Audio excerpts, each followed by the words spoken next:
A Polícia Militar, na verdade, as Forças Armadas, especialmente o Exército, sempre foram extremamente repressores em relação ao povo brasileiro. Não podemos esquecer, né, Elaine, todos que estão nos ouvindo, que nós tivemos aí operações contra o nosso povo das Forças Armadas desde o período colonial, passando pelo período imperial e também republicano. Podemos lembrar, por exemplo, a balaiada no Maranhão, em 1838 até 1841. Podemos citar Canabage também, em Grão-Pará, em 1835, Canudos, na Bahia, 1896 a 1897. Podemos citar Contestado, em 1912 a 1916, só para citar apenas alguns movimentos populares que foram extremamente reprimidos pelas Forças Armadas.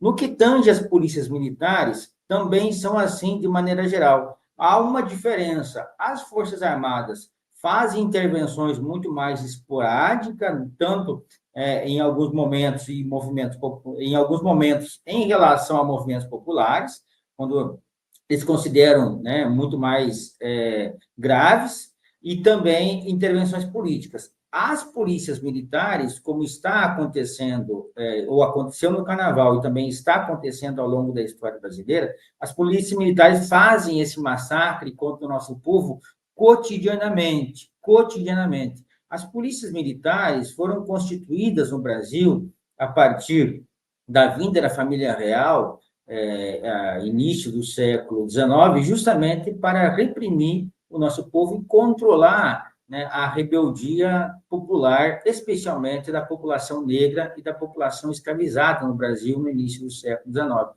Esse modelo de polícia militar, ele foi sendo expandido para todos os outros estados. Então, as polícias militares, eles são forças estaduais que sempre reprimiram e massacraram o nosso povo. É interessante, porque o que está acontecendo em relação ao carnaval, e sempre aconteceu a violência contra os manifestantes que vão se divertir no carnaval. Evidentemente que há casos esporádicos, né, de pessoas, roubo e tudo mais, brigas. No entanto, de maneira geral, a violência que a Polícia Militar faz todos os anos no carnaval é justamente o preconceito de classe, porque o carnaval é uma festa popular.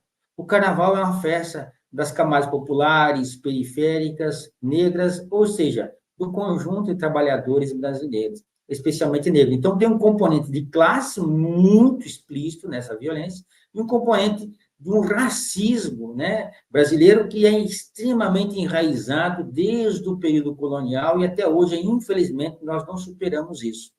Então, essa violência cotidiana que nós temos, ela se explicita muito mais no carnaval, infelizmente. Evidentemente que aí nós temos uma questão muito problemática no Brasil que pouca gente dá atenção, que é a partir de 1930, quando as polícias militares, que elas eram muito mais autônomas em relação aos presidentes das províncias, que depois se tornaram governadores, né, dos estados. E a partir de 1930, quando os militares dão o golpe e colocam Vargas ao poder, eles colocam as polícias militares sob a tutela do Exército. A partir daí, começam a ser forças auxiliares e também reserva do Exército. Se nós lemos as constituições a partir desse período, as polícias militares vão começar a ser subordinadas ao Exército. E para agravar ainda mais essa situação, a lei orgânica, né, que foi aprovada no Congresso Nacional em 2023, sancionada dia 12, né, de dezembro de 2023 pelo presidente Lula, agravou ainda mais a situação, colocando as polícias militares ainda mais sob a tutela das Forças Armadas e também proporcionando uma violência muito mais enfática em relação ao nosso povo.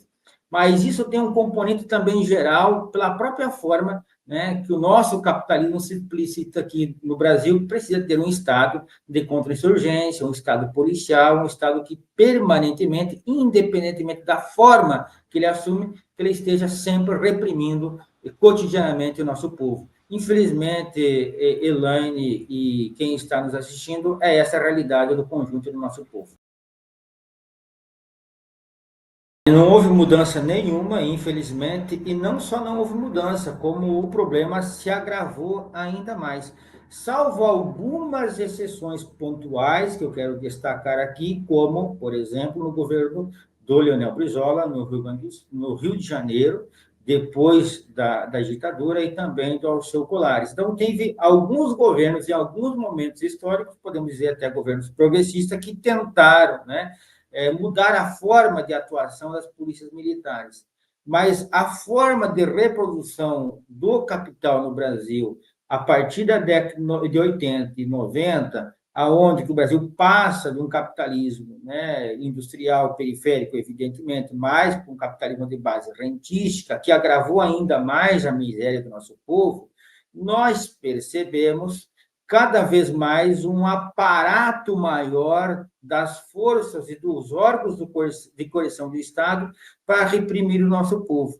Se nós olharmos os gastos do Estado Nacional, eles não diminuíram a partir da década de 90, se reforçaram muito mais ainda com a dívida pública e também com os aparatos militares.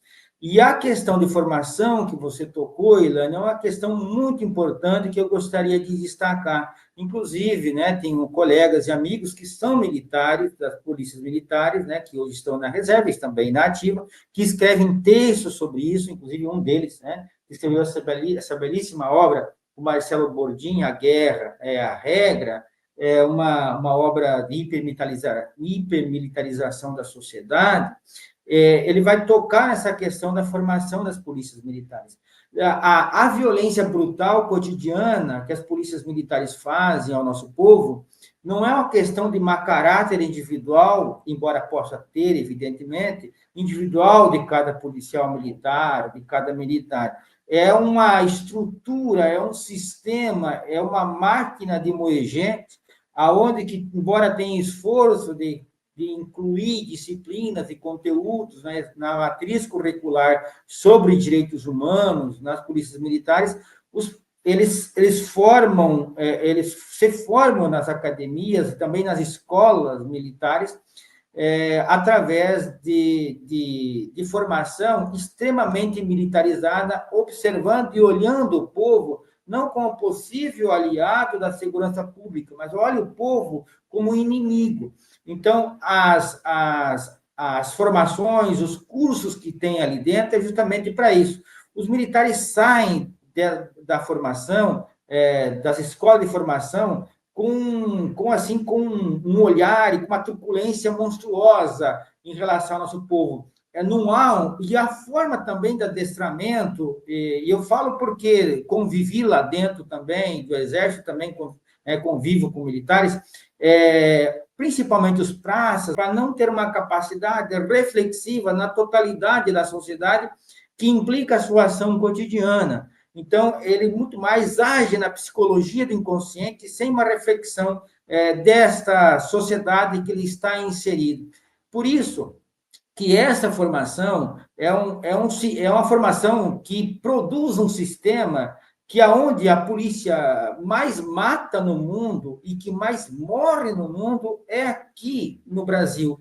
E impressionante, Elaine, é que os praças das polícias militares são todos filhos de trabalhadores, filhos de camponeses, filhos de pequenos empresários, filhos de trabalhadores, de pedreiro, de carpinteiro, são filhos da classe trabalhadora que vão para o Estado, se tornam parte constitutiva dos órgãos de coerção do Estado para reprimir e massacrar também o nosso povo. Então, não há esse processo de reflexão, porque a formação, com raras exceções, alguns militares que se escapam disso, com raras exceções, a formação é justamente para massacrar, para reprimir o nosso povo, porque não tem como manter um sistema capitalista dependente que transforma a imensa massa de riqueza para o centro do sistema e que conduz 80% do nosso povo à miséria, se não seja com um instrumento e com a força de coerção do Estado extremamente repressor para controlar esse povo, né, que luta e que se rebela constantemente. alguns apontamentos do que eu penso, né, Elaine, o que fazer diante disso, né? Porque a segurança pública e enfrentar a segurança pública, enfrentar a violência, enfrentar o crime organizado, como deve ser enfrentado, infelizmente não dá voto, nem para a esquerda e nem para a direita. Então, a preocupação maior da maioria dos partidos políticos e também dos políticos e dos parlamentares e também do executivo é a preocupação pela via eleitoral. Enfrentar essa questão dá problema e dá dor de cabeça. E pode, evidentemente, se queimar se tocar nessa questão.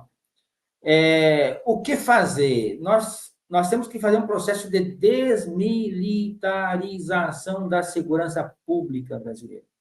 Não há possibilidade de manter, né, e de transformar uma segurança pública humanizada, que pensa no cidadão, no cotidiano, sem fazer um processo de desmilitarização. A segurança pública deve ser desmilitarizada. Os militares das polícias, né, as polícias dos estados não devem estar subordinados e nem ser forças auxiliares do Exército. Por que eu digo isso? Não sei se vocês lembram um caso, né, que aconteceu quando o Fernando Henrique Cardoso queria privatizar Furnas, e na época o governador de Minas era o Itamar Franco. O Itamar Franco enviou as tropas militares das forças militares do Estado, né, até o local, e o Fernando Henrique Cardoso, como presidente, ameaçou de mandar o exército. Então, veja bem, aqui nós temos um problema complexo. Por quê? Eu vou só citar esse exemplo para demonstrar que não é tão simples. Porque o último posto das polícias militares é coronel. Justamente porque o Exército não permite que sejam generais, porque se a casa for general, isso equivale à patente do Exército. Porque, inclusive, o inspetor-geral das polícias militares tem que ser um general da ativa. Então, se chega um general do Exército ali em Furnas e fala para o coronel sair dali ou dar uma ordem para o coronel, quem que o coronel vai obedecer? O general, conforme preconiza a lei orgânica hoje das polícias militares, ou o governo do estado, que deveria, de fato, comandar as polícias militares. Então, essa desmilitarização se faz necessária. Uma coisa é o Ministério da Justiça. Então, tem que separar também o Ministério da Justiça e o Ministério da Segurança Pública, né? Fazer um trabalho e alterar a matriz curricular e os conteúdos da formação das polícias militares e fazer com que as polícias militares se transformem mais humanizadas. Porque não é difícil também resolver o problema. Porque um soldado da polícia militar, ele tem uma vida muito simples. Ele mora na periferia. Ele sai para ir trabalhar e volta para sua casa na favela em grande medida, né? Esse policial militar que ganha um salário baixíssimo, 4, 5 mil, 6 mil reais, dependendo do estado, né? Ele arrisca a sua vida cotidiana, né? É a polícia que mais mata e a polícia que mais morre no Brasil. E esse policial militar, ele precisa estar inserida em suas comunidades, precisa estar levando uma segurança pública mais humanizada, mas não é o que o sistema, porque o sistema não dá voto, e também proporciona, em grande medida, as polícias militares a entrar no crime organizado. Nós temos hoje, evidentemente, né, uma parte significativa das polícias militares, né, que envolve bombeiro e também a polícia civil, no crime organizado, tráfico de droga, milícias e assim por diante. Então, se nós não desmilitarizarmos a segurança pública no Brasil, não vai ter como nós fazer uma polícia humanizada.